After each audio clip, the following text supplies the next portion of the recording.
Right. Super profit method goodwill క్యాల్కులేషన్లో మనకు super profit method ఏంటి అనేటువంటిది చూద్దాం. Capital employed in a business yields profit అంటే క్యాపిటల్ ఎంప్లాయిడ్ అంటే ఏంటి అనేటువంటి కూడా చెప్తాను. సో క్యాపిటల్ ఎంప్లాయిడ్ అంటే nothing but a contribution made by the firm to the assets for generating income. అంటే రెవెన్యూస్ జనరేట్ చేయడం కోసం ఏదైతే నెట్ అసెట్స్ వాల్యూని రెవెన్యూ జనరేట్ చేయడం కోసం ఏదైతే నెట్ అసెట్స్ వాల్యూని కాంట్రిబ్యూట్ చేస్తుంటుందో ఫర్మ్, సో దాన్ని మనం ఏమంటాం అంటే క్యాపిటల్ ఎంప్లాయిడ్ అంటాం.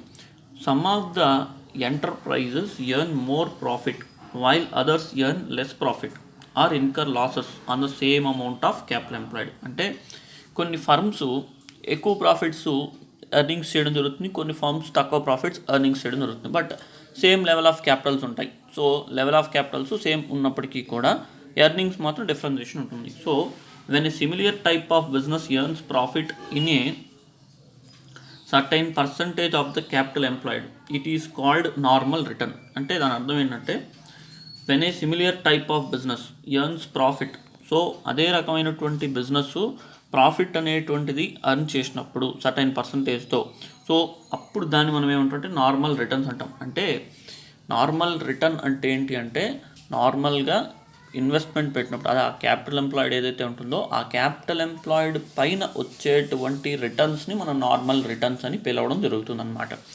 తర్వాత but buyers advantage lies in the excess of normal return on capital employed.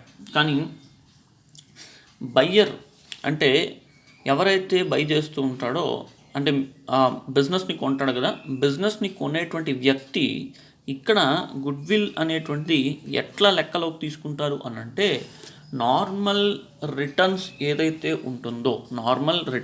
ఉంటుందో అంతకన్నా ఎక్కువ ప్రాఫిట్ వస్తే అప్పుడు గుడ్విల్ అనేటువంటి ఇస్తాను అంటాడు, గుడ్విల్గా పే చేస్తాను అంటాడు. అది బయ్యర్ పాయింట్ ఆఫ్ వ్యూలో అడ్వాంటేజ్ అవుతుంది. మళ్ళీ ఒకసారి చెప్తున్నా, నార్మల్ రిటర్న్స్ ఏదైతే ఉంటుందో నార్మల్ రిటర్న్స్ కన్నా ఎక్సెస్గా ప్రాఫిట్స్ జనరేట్ అయితే ఆ ప్రాఫిట్స్ పైన గుడ్విల్ పే చేస్తాను అని చెప్పడం జరుగుతుంది. సో అది ఇతనికి అడ్వాంటేజ్ అవ్వడం జరుగుతుంది. సో నార్మల్గా ఎవరైనా ప్రాఫిట్స్ వస్తుంది, సో దానిపైన గుడ్విల్ పే చేయడం వద్దు అనేటువంటి ఇంటెన్షను బయ్యర్కి ఉంటుందన్నమాట. So it is only such enterprises which enjoy goodwill. The excess of actual profit over the normal profit is super profit. అంటే ఇప్పుడు యాక్చువల్ ప్రాఫిట్ ఏదైతే ఉంటుందో యాక్చువల్ ప్రాఫిట్ అనేటువంటిది నార్మల్ ప్రాఫిట్ కన్నా కూడా ఎక్కువగా ఉంటాయి. యాక్చువల్ ప్రాఫిట్ అనేటువంటిది నార్మల్ ప్రాఫిట్ కన్నా ఎక్కువగా ఉంటే ఆ ప్రాఫిట్నే మనం ఏమంటామంటే సూపర్ ప్రాఫిట్ అంటాం. దీనిపైనే గుడ్విల్ పే చేస్తాను అంటాడు okay buyer. So, for example, a firm has capital employed 10 lakhs. Its return on capital employed is 15%. That is 1,50,000. అదేవిధంగా normal return on capital employed in a similar business is 10%. That is 1 lakh. The firm has super profit 50,000. అంటే దాని అర్థం ఏంటంటే ఒక company capital employed పైన 15% return వచ్చింది అనుకున్నాం. ఎంత వచ్చింది? 15%. అంటే 1,50,000 వచ్చింది అనుకోండి. బట్ అదే రకమైనటువంటి బిజినెస్ చేసేటువంటి ఇంకో కంపెనీ ఉంది, వాళ్ళ క్యాపిటల్ ఎంప్లాయిడ్ సేమ్, వాళ్ళ రిటర్న్స్ ఎంత ఉందంటే 10% ఉంది. అంటే అది నార్మల్ రిటర్న్. సో ఎంత వచ్చిందంటే 1 lakh వచ్చింది అనుకోండి. ఇప్పుడు ఈ ఆర్గనైజేషన్కి తేడా ఎంత? 50,000. ఈ 50,000 ఏదైతే ఉందో అదే సూపర్ ప్రాఫిట్ అవుతుంది. సో దీన్ని మనం ఇక్కడ సూపర్ ప్రాఫిట్గా కన్సిడరేషన్ చేస్తాం. సో ఇప్పుడు గుడ్విల్ అనేటువంటి సూపర్ ప్రాఫిట్ బేస్ చేసుకొని పే చేస్తానని బయ్యర్ చెప్తాడు. సో రీజన్ ఏంటి అని అంటే నార్మల్గా బిజినెస్లో ప్రాఫిట్స్ జనరేట్ అవుతూనే ఉంటుంది. సో కాకపోతే అనుకున్న ప్రాఫిట్స్ కన్నా కూడా ఎక్కువగా వస్తే అది గుడ్విల్ అవుతుంది అనేటువంటి ఇంటెన్షన్కి ఉంటారనమాట. సో గుడ్విల్ అనేటువంటిది నార్మల్గా బిజినెస్లో ప్రాఫిట్ జనరేట్ అవుతూనే ఉంటుంది. అంటే యావరేజ్ ప్రాఫిట్స్ మనం కన్సిడరేషన్ చేస్తాం కదా, సో అట్లా అదైతే ప్రాఫిట్ జనరేట్ అవుతూనే ఉంటుంది. బట్ కానీ కొంతమంది వాదన ఏంటంటే ఎక్స్ట్రాడినరీ ప్రాఫిట్స్ అంటే సూపర్ ప్రాఫిట్ జనరేట్ అయితేనే అది బిజినెస్కి గుడ్విల్ ఉంది, అప్పుడే గుడ్విల్ పే చేయాలి అనేటువంటి ఇంటెన్షన్కి వచ్చేటప్పుడు ఇలా ఫాలో అవ్వడం జరుగుతుంది. Right.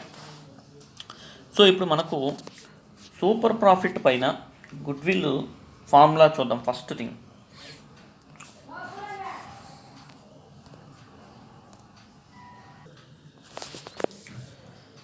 Okay. So goodwill formula ఏంటంటే సూపర్ ప్రాఫిట్ పైన goodwill equal to super profit into number of years purchase. మనం ఇక్కడ యావరేజ్ ప్రాఫిట్ క్యాలిక్యులేట్ చేసాడు, goodwill equal to average profit into number of years purchase చేసాం. ఇక్కడ ఏంటంటే goodwill equal to super profit into number of years purchase అనమాట. Okay. So ఇప్పుడు ఈ super profit calculation చేయడానికి అంటే గుడ్విల్ క్యాలిక్యులేషన్ చేయడానికి మనం ఏ విధంగా క్యాలిక్యులేట్ చేయొచ్చు అనేటువంటిది మనం చూద్దాం. సో ముందుగా ఫస్ట్ ఫార్ములా అప్లై చేయండి. Super profit into average number of years purchase. Number of years purchase మనకు ప్రాబ్లంలో ఆల్రెడీ ఉంటుంది. ఇంకా నెక్స్ట్ కావాల్సింది ఏంటి? సూపర్ ప్రాఫిట్ క్యాలిక్యులేట్ చేయాలి. సూపర్ ప్రాఫిట్ అంటే ఏంటి అని అంటే మనకు average profit minus normal profit. So super profit అంటే ఏంటి అని అంటే average profit minus normal profit. So కాబట్టి ఇక్కడ చూడండి, super profit equal to average profit minus normal profit. So మనకు ఫస్ట్ ఈ రెండు కావాల్సిందే. సో ముందుగా యావరేజ్ ప్రాఫిట్ గురించి మనం తెలుసుకుందాం. యావరేజ్ ప్రాఫిట్ మనకు ఆల్రెడీ తెలుసు, ఎలా క్యాలిక్యులేట్ చేయాలి అనేటువంటి. నేను చెప్పేటువంటి ప్రొసీజర్ని జాగ్రత్తగా వినండి. యావరేజ్ ప్రాఫిట్ మనకు ఆల్రెడీ తెలుసు. సో ఏంటి అంటే total number of profits, total profits divided by total number of years చేస్తే మనకు యావరేజ్ ప్రాఫిట్స్ వస్తుంది. అదేవిధంగా ఒకవేళ అడ్జస్ట్మెంట్స్ ఏమైనా చేయాల్సి వస్తే ఆ అడ్జస్ట్మెంట్స్ చేసిన తర్వాత వచ్చేటువంటి ప్రాఫిట్స్ని యాడ్ చేసుకోవడం, యాడ్ చేసుకున్న తర్వాత మనకు divided by number of years తీసుకుంటే మనకు అక్కడ ఈజీగా యావరేజ్ ప్రాఫిట్స్ అనేటువంటి జనరేట్ అవ్వడం జరుగుతుంది. తర్వాత నెక్స్ట్ థింగ్ కావాల్సింది నార్మల్ ప్రాఫిట్. సో ఇప్పుడు ఈ నార్మల్ ప్రాఫిట్ ఎలా క్యాలిక్యులేట్ చేయాలి అనేటువంటిది మనం చూద్దాం. Calculation of normal profit. Normal profit equal to capital employed into normal rate of return divided by 100. So normal rate of return divided by 100. So capital employed అంటే చెప్పా కదా, చూడండి, capital employed is the value of the assets that contributes to a firm ability to generate revenues, that is their liquidity. So ఒక firm యొక్క ఇన్కమ్స్ని generate చేయడానికి, revenue generate చేయడానికి అసెట్స్లో కాంట్రిబ్యూషన్ ఏదైతే ఉంటుందో ఆ కాంట్రిబ్యూషన్ అమౌంట్ని మనం ఏమంటామంటే యాక్చువల్గా నెట్ అసెట్స్ కాంట్రిబ్యూషన్ తీసుకోవచ్చు. నెట్ అసెట్స్ కాంట్రిబ్యూషన్ వాల్యూని మనం ఏమంటామంటే క్యాపిటల్ ఎంప్లాయిడ్ అని పిలవడం జరుగుతుంది. సరే, ఇప్పుడు ఇక్కడ క్యాపిటల్ ఎంప్లాయిడ్ విషయానికి వస్తే మన capital employed into normal rate అని అనుకున్నాం కదా, నార్మల్ ప్రాఫిట్ అనేటువంటి ప్రాబ్లంలో క్యాపిటల్ ఎంప్లాయిడ్ రెండు రకాలుగా ఇస్తాడు. ఒకటి డైరెక్ట్గా ప్రాబ్లంలో క్యాపిటల్ ఎంప్లాయిడ్ ఎంత అనేటువంటిది ఇచ్చేయడం జరుగుతుంది. డైరెక్ట్గా what is the capital employed value అనేటువంటి క్యాపిటల్ ఎంప్లాయిడ్ వాల్యూ డైరెక్ట్గా 1 lakh, 2 lakhs, 5 lakhs ఇట్లా ఎగ్జాక్ట్ వాల్యూ ఇచ్చేస్తాడు. ఓకే. సో ఒక వాల్యూ డైరెక్ట్గా ఇచ్చేస్తాడు. సో నేరుగా క్యాపిటల్ ఎంప్లాయిడ్ ఎంత అనేటువంటి ప్రాబ్లంలో మెన్షన్ చేస్తాడు. ఒకవేళ డైరెక్ట్గా ప్రాబ్లంలో క్యాపిటల్ ఎంప్లాయిడ్ ఎంత అనేటువంటి మెన్షన్ చేయకపోతే అలాంటి పరిస్థితుల్లో మనం క్యాపిటల్ ఎంప్లాయిడ్ కనుక్కోవడానికి ఉన్నటువంటి మార్గాలు ఏంటి? Okay, right. ఒకటి అసెట్స్ సైడ్, రెండోది liability side. So assets side నుంచి లేదా లయబిలిటీస్ సైడ్ నుంచి మనం క్యాపిటల్ ఎంప్లాయిడ్ క్యాలిక్యులేట్ చేయొచ్చు. మీరు ఏదన్నా ఒకటి మీరు నేర్చుకోండి చాలు. సో ఒకటి గుర్తుపెట్టుకుంటే సరిపోతుంది. రైట్, చూడండి.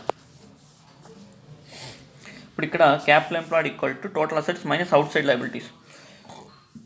టోటల్ అసెట్స్లో ఏమి ఇంక్లూడ్ చేయకూడదు. Total assets do not include existing goodwill. ఒకవేళ ప్రాబ్లంలో గుడ్విల్ ఇచ్చింటే దాన్ని ఇంక్లూడ్ చేయకూడదు. నాన్ ట్రేడ్ ఇన్వెస్ట్మెంట్స్ అంటాం మనం. నాన్ ట్రేడ్ ఇన్వెస్ట్మెంట్స్ అంటే ఏంటి అంటే ఇక్కడ investment in shares, investment in government bonds, ఇవి నాన్ ట్రేడ్ ఇన్వెస్ట్మెంట్స్ అవుతుంది. ఏంటి సార్ ట్రేడ్ ఇన్వెస్ట్మెంట్స్ అంటే ఏంటి, నాన్ ట్రేడ్ ఇన్వెస్ట్మెంట్స్ అంటే ఏంటి చెప్తాను. ట్రేడ్ ఇన్వెస్ట్మెంట్స్ అంటే ఏంటి అని అంటే first let us discuss about trade investments. Trade investments అంటే ఏంటంటే మనకు ఇప్పుడు ఒక డిస్ట్రిబ్యూటర్ ఉన్నాడు. ఆ డిస్ట్రిబ్యూటర్ ఏం చేశాడంటే ఒక పెద్ద కంపెనీకి సంబంధించిన ప్రోడక్ట్ డిస్ట్రిబ్యూట్ చేయడానికి అంటే డిస్ట్రిబ్యూషన్ తీసుకోవడానికి ఒప్పందం అనేటువంటి చేసుకున్నాడు అనుకుందాం. సో ఎవరితో? కంపెనీతో. ఇప్పుడు కంపెనీ వాళ్ళు ఏమడుగుతారంటే డిస్ట్రిబ్యూటర్ని కాషన్ డిపాజిట్ చేయమంటారు. అంటే సెక్యూరిటీ డిపాజిట్ కోసం డిపాజిట్ చేయమంటాడు అమౌంట్ని. ఇక్కడ ఏం చేస్తాడు, డిపాజిట్ అమౌంట్ తీసుకెళ్ళి కొంత అమౌంట్ ఆ కంపెనీతో డిపాజిట్ చేస్తాడు. సో ఇక్కడ ఏమవుతుంది, ఈ డిపాజిట్ అమౌంట్ వీడికి దేనికి చేస్తున్నాడు, అతని యొక్క వ్యాపారం కోసం చేయడం జరుగుతుంది కదా, దీన్నే ట్రేడ్ ఇన్వెస్ట్మెంట్స్ అంటాం. అంటే తన బిజినెస్ పర్పస్ కోసం ఏదైతే ఇన్వెస్ట్మెంట్స్గా చేసి ఉంటాడో దాన్ని మనం ఏమంటామంటే ట్రేడ్ ఇన్వెస్ట్మెంట్స్ అంటాం. బిజినెస్కి సంబంధం లేకుండా ఇతర మార్గాల్లో ఇన్వెస్ట్మెంట్స్ ఏదైతే చేసి ఉంటారో అది నాన్ ట్రేడ్ ఇన్వెస్ట్మెంట్స్ అంటాం. సో అందుకు ఈ నాన్ ట్రేడ్ ఇన్వెస్ట్మెంట్స్ కన్సిడరేషన్లోకి తీసుకోకూడదు. ఎందుకు అంటే ఇందాక చెప్పాను, contribution made for the purpose of generating revenues is called capital employed. అందుకే నాన్ ట్రేడ్ ఇన్వెస్ట్మెంట్స్ని కన్సిడరేషన్ తీసుకోకూడదు. రైట్, నెక్స్ట్ ఫిక్టీషియస్ అసెట్స్ అంటే ఏంటి అని అంటే, ఫిక్టీషియస్ అసెట్స్ అంటే మనకు అది కేవలం అసెట్గా మాత్రమే ఉంటుంది, దానికి ఎటువంటి సేల్స్ వాల్యూ ఉండదు. ఇది ఏంటి సార్ అంటే, బిజినెస్ స్టార్ట్ చేసే ముందు కొన్ని ఎక్స్పెన్సెస్ అనేటువంటి బేర్ చేసి ఉంటారు. ఆ ఎక్స్పెన్సెస్ బేర్ చేసినప్పుడు ఆ ఎక్స్పెన్సెస్కి రిలేటెడ్గా ఆ ఎక్స్పెన్సెస్ ఏదైతే ఉంటుందో ఆ ఎక్స్పెన్సెస్ని వీళ్ళు ఏం చేస్తారంటే కొద్దిగా రైట్ ఆఫ్ చేసుకుంటూ వస్తారనమాట. సో ఇప్పుడు ఫర్ ఎగ్జాంపుల్ ప్రిలిమినరీ ఎక్స్పెన్సెస్ ఉంటాయి.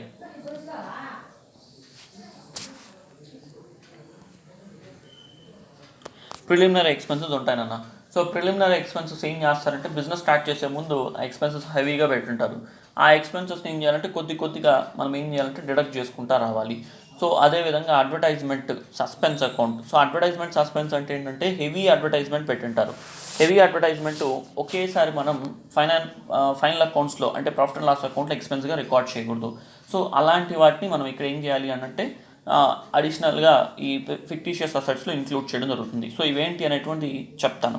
సో ఇలా దీన్ని ఫిక్టీషియస్ అసెట్స్ అంటాం. ఫిక్టీషియస్ అసెట్స్ అంటే దానికి ఒక వాల్యూ ఉండదు, వాల్యూ ఉంటుంది, సేల్స్ చేయడానికి వీలు కుదరదు అనమాట. ఓకే, బట్ అది అసెట్స్గానే కంటిన్యూ అవుతూ ఉంటుంది. తర్వాత balance of profit and loss account. లాస్గానే ఉంటే అది కూడా ఇంక్లూడ్ చేయకూడదు. నార్మల్గా ప్రాఫిట్ మనం లయబిలిటీ సైడ్ తీసుకుంటాం, లాస్ అసెట్ సైడ్ తీసుకుంటాం. అవుట్ సైడ్ లయబిలిటీస్ అంటే ఏంటి? Outside liabilities include creditors, bills payable, outstanding expenses, short term loans etcetera. So outside liabilities అంటే మనకు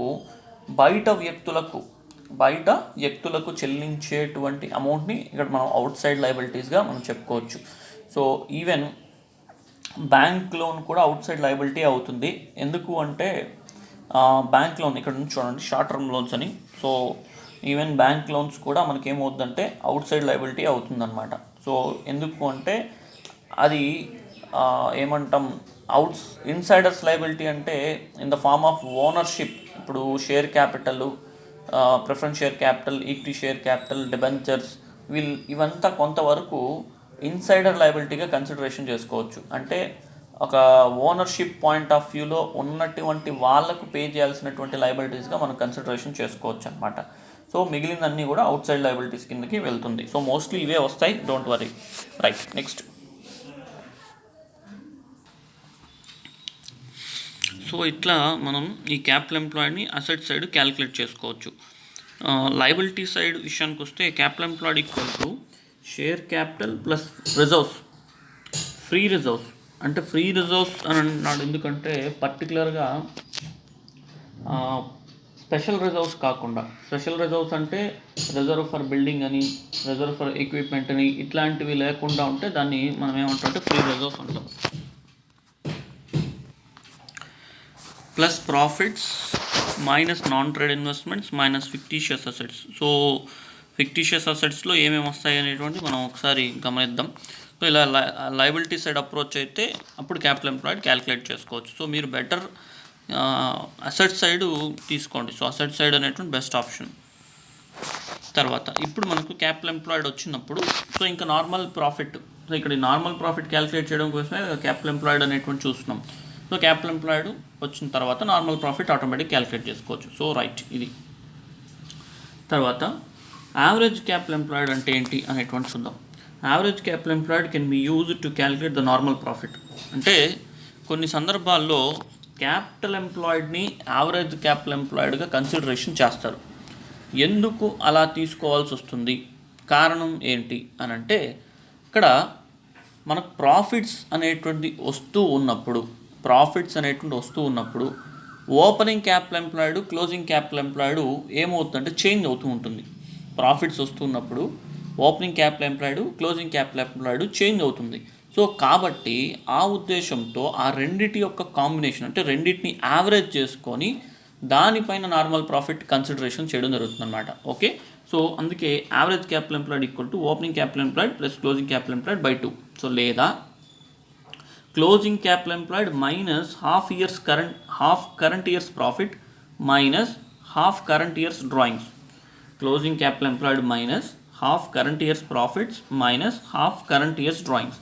సో మీరు ఇది గుర్తుపెట్టుకోండి, ఇది సరిపోద్ది మనకు. సో మోస్ట్లీ ఇది సరిపోతుంది అనమాట. ఓకే, ఇది లేకపోతే అలాంటి పరిస్థితుల్లో దీని జోలికి వెళ్ళాలి. Half current years profit or minus half current years drawings. Okay, right. So ఇందాక చెప్పిన దాంట్లో మిస్లేని టోటల్ అసెట్స్లో ఇంక్లూడ్ చేయనటువంటి చూడండి, goodwill, deferred revenue expenditure, advertisement suspense, miscellaneous expenditure, preliminary expenses, profit and loss account. So negative balance of super profit if any indicates there is no goodwill of the business. ఒకవేళ super profit గాను minus value వచ్చింది అనుకోండి, అప్పుడు good will లేనట్టే లెక్క. అప్పుడు good will consideration చేసుకోవాల్సిన అవసరం లేదు.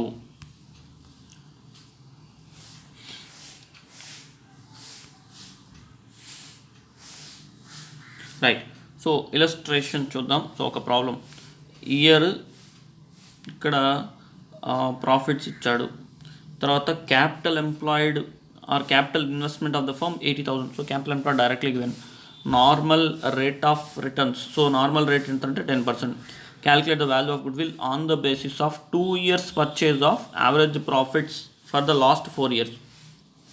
So okay, goodwill average ప్రాఫిట్స్ని బేస్ చేసి గుడ్ విల్ క్యాలిక్యులేషన్, ఒక్క నిమిషం ఉన్నా. Okay, so goodwill super profit ప్రకారంగానే తీసుకోండి. ఈ ప్రాబ్లంలో గుడ్ విల్ సూపర్ ప్రాఫిట్ ప్రకారంగానే కన్సిడరేషన్ చేయండి. Okay, so calculate the goodwill on the basis of super profit method. So calculate the goodwill on the basis of super profit method, not on average profit method, but 2.5 years purchase, 2.5 years పర్చేస్గా consideration చేద్దాం. Okay okay so first formula రాయండి, goodwill equal super profit into number of years purchase. So మనకు super profit కావాలి అని అంటే ఏమేమి కావాలి, average profit కావాలి, తర్వాత మైనస్ నార్మల్ ప్రాఫిట్ కావాలి. సో యావరేజ్ ప్రాఫిట్ ఎలా వస్తుంది, total profits divided by total number of years, that is 4 చేస్తే యావరేజ్ ప్రాఫిట్ వస్తుంది. నార్మల్ ప్రాఫిట్ ఎలా వస్తుంది, మనకి ఇచ్చినటువంటి capital employed into normal rate of returns చేస్తే నార్మల్ ప్రాఫిట్ వస్తుంది. So average profit 10,000, normal profit 8,000, తీసేస్తే 2,000 రూపీస్. సో సూపర్ ప్రాఫిట్ ఎంత 2,000. సో ఈ 2,000 into 2/5, 2.5 years, so equals to 5,000 is the answer. So అక్కడ క్వశ్చన్లో చేంజ్ చేసుకోండి, స్లైడ్ చేంజ్ చేసుకోండి, calculate the value of goodwill on the basis of super profit method అని రాసుకోండి. Right. Next, firm earn the net profits during the last 5 years as follows. So year 2000, 2001, 2002, 3, 4 profits and losses. Okay, అన్ని ప్రాఫిట్సే ఇచ్చాడు. Okay, losses ఇచ్చే ఏం చేయాలి, minus చేస్తాం అంతే. లాసెస్ ఉంటే ఇక్కడ మైనస్ చేసినాం కదా, సింపుల్. టోటల్ ప్రాఫిట్ క్యాలిక్యులేట్ చేసేటప్పుడు మైనస్ చేసుకుంటాం. Then capital investment of the firm 40,000. Fair return on capital market is 12%. Find out the value of goodwill on the basis if it is based on 3 years purchase of average super profits of past 5 years. Average అంటే 3 years purchase చేసుకుంటాం, 3 years పర్చేజ్గా consideration చేయాలి. So last 5 years ప్రాఫిట్ని average చేసుకోవాలి. Okay, right. So same మనకు కావాల్సిన goodwill formula apply చేయండి, super profit into number of years purchase. So super profit ఎలా వస్తుంది, average profit minus normal profit. So అందులో యావరేజ్ ప్రాఫిట్ క్యాలిక్యులేట్ చేయాలి. Average profit ఎలా వస్తుంది, టోటల్ ప్రాఫిట్ చేసిన తర్వాత divided by 5. So average profit వస్తుంది. సో 5 ఏంటి, 1, 2, 3, 4, 5 years. Then super profit equals to average profit minus normal profit. So therefore we get the value of 2200 is a super profit value. So 2200 into number of years purchase ఎంత ఇచ్చాడు, 3 years ఇచ్చాడు, into 3. So that equals to 6600. Right, next problem.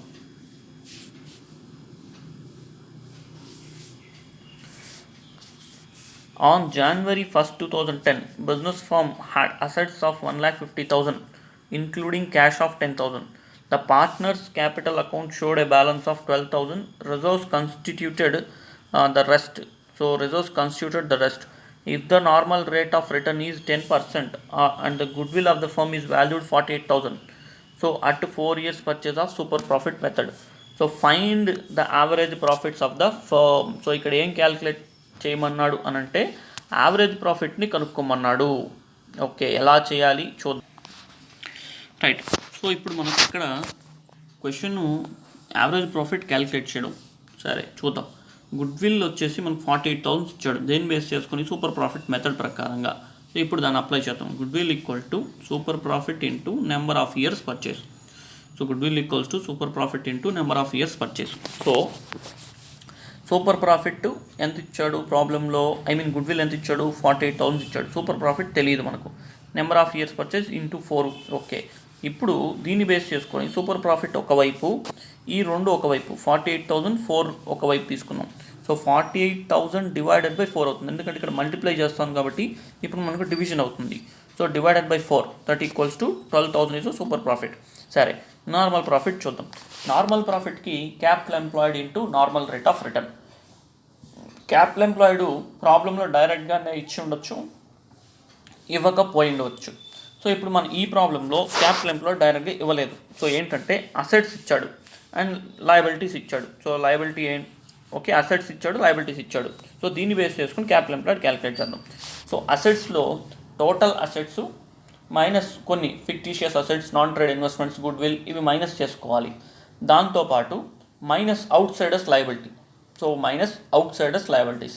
Out Zydus liabilities ఏవేవి, bills payable, creditors, outstanding expenses, short term loans, ఇవి కదా. మనకు assets value 1,50,000 ఉంది. మరి liabilities, outsiders liabilities ఏమైనా ఉన్నాయా అంటే ప్రాబ్లంలో లేదు. ఇక్కడ పార్ట్నర్స్ క్యాపిటల్ అకౌంట్ ఇచ్చాడు 12,000 అండ్ రిజర్వ్స్ అని ఇచ్చాడు, రిమైనింగ్ రిజర్వ్స్ అన్నాడు.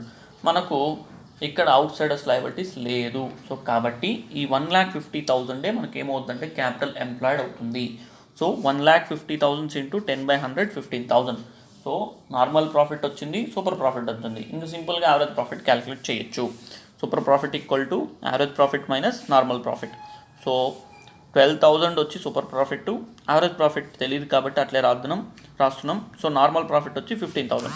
సో దాట్ఫోర్ ఇక సో యావరేజ్ ప్రాఫిట్ ఒకవైపు పెట్టుకొని ఈ రెండు ఇంకొక వైపుకి, సో 27,000 ఎలా వచ్చింది, ఈ 15,000 ప్లస్ 12,000, 15 ప్లస్ 12 27,000. ఓకే, ఇది మనకు problem solution. Right, next problem. Capital employed in a business is rupees 50,000. Average net profit of the business is 9,000. So normal rate of returns on capital employed is 10%. Remuneration of a partner is estimated to be 1,500 per annum. So calculate the value of goodwill on the basis of 4 years purchase of super profit. So first formula ఎప్పుడు గుర్తుపెట్టుకోండి, formula రాయడం నేర్చుకోండి. First formula apply చేయండి. Super profit into number of years purchase. Super profit మనకు లేదు, ఇప్పుడు మనం ఏం చేయాలి, సూపర్ ప్రాఫిట్ని క్యాలిక్యులేట్ చేయాలి. సూపర్ ప్రాఫిట్ ఫార్ములా ఏంటి, average profit minus normal profit. Average profit ప్రాబ్లంలో ఇచ్చాడు, బట్ కానీ అడ్జస్ట్మెంట్ ఒకటి ఉంది. ఏంటి అంటే రెమ్యూనరేషన్ అనేటువంటిది 1,500 రూపీస్ పర్ మంత్ అన్నాడు. సో ఇప్పుడు ఈ రెమ్యూనరేషను మనకు పేమెంట్గా చేయాలి, ఎక్స్పెన్స్గా రికార్డ్ చేయాలి. ఎక్స్పెన్స్గా తీసుకోలేదు కాబట్టి మనం ఇప్పుడు ఎక్స్పెన్స్గా రికార్డ్ చేయాలి. So 9,000 minus 1,500, that equals to 7,500. That equals to 7,500. So then later normal profit ఎలా వస్తుంది అని అంటే ఇక్కడ 50,000 రూపీస్ మనకు క్యాపిటల్ ఎంప్లాయిడ్ ఇచ్చాడు, 10% వచ్చి రేట్ ఇచ్చాడు, normal rate. So 50,000 into 10/100, that equals to 5,000. Then later super profit equals to 7,500 already average profit ఉంది, దాంట్లో నుంచి నార్మల్ ప్రాఫిట్ మైనస్ చేస్తాం. So 7,500 minus 5,000 that equals to మనకు వచ్చే వాల్యూ ఎంత అంటే 2,500. సో సూపర్ ప్రాఫిట్ 2,500 వచ్చింది. Number of years purchase 4 years ఉంది. సో తీసుకుంటే మనకు వచ్చే వాల్యూ 10,000 ఇస్ ద సొల్యూషన్.